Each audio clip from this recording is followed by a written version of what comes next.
नमस्कार मित्रांनो, आपलं स्वागत आहे आपल्या स्मार्ट नर्सिंग नर्स मराठी या यूट्यूब चॅनलवर.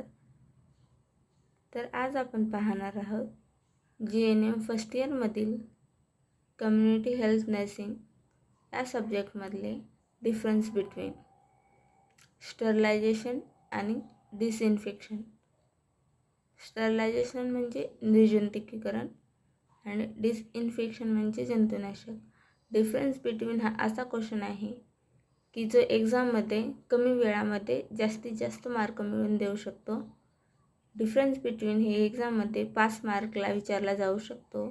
कमी वेळामध्ये हे आन्सर याचं लिहून होतं आणि याचे जे काही पॉईंट आहेत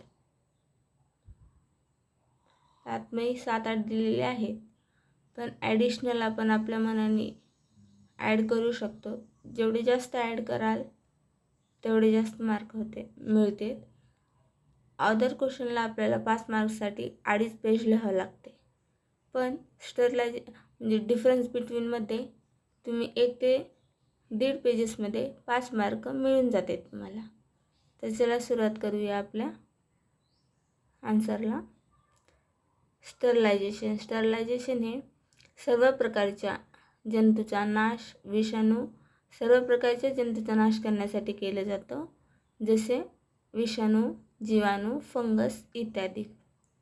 तर जंतुनाशक काही विशिष्ट जंतूचा नाश केला जातो, जसे रोगकारक जंतू.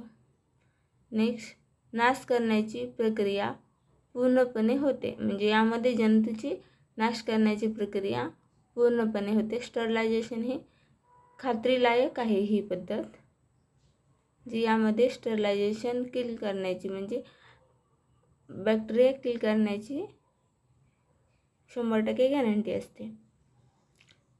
जंतुनाशकमध्ये नाश करण्यासाठी रासायनिक प्रक्रिया जी केमिकल प्रोसेस करावी लागते, तरी पण यामध्ये 100% गॅरंटी नसती या प्रोसेसची.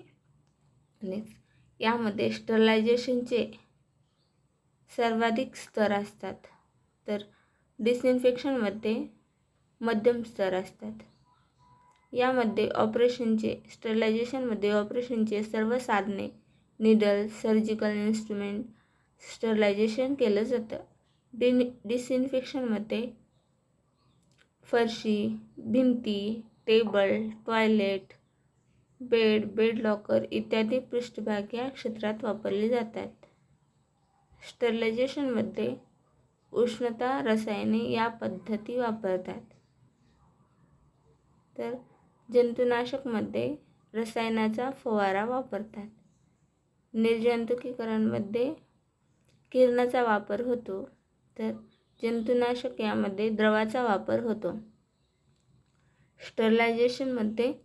स्टरलायझेशनसाठी autoclave, dry heat, radiation, gas याचा वापर केला जातो. तर डिसइन्फेक्शनमध्ये phenyl, alcohol, Lysol, chlorine, compound फॉर्मॅलिनचा वापर केला जातो. हे होते आपले डिफरन्स बिटवीन स्टरलायझेशन आणि डिसइन्फेक्शन. तर हे GNM फर्स्ट इयरमध्ये CHN आणि ॲनाटॉमी या 2 सब्जेक्टमध्ये इम्पॉर्टन्स आहे. दोन्ही विषयामध्ये एकदा विचारला जाऊ शकतो, ह्यामध्ये किंवा त्यामध्ये. तर व्हिडिओ लक्ष देऊन बघा, शेवटपर्यंत बघा. व्हिडिओ आवडला असेल तर व्हिडिओला लाईक आणि चॅनलला सबस्क्राईब करायला विसरू नका. धन्यवाद.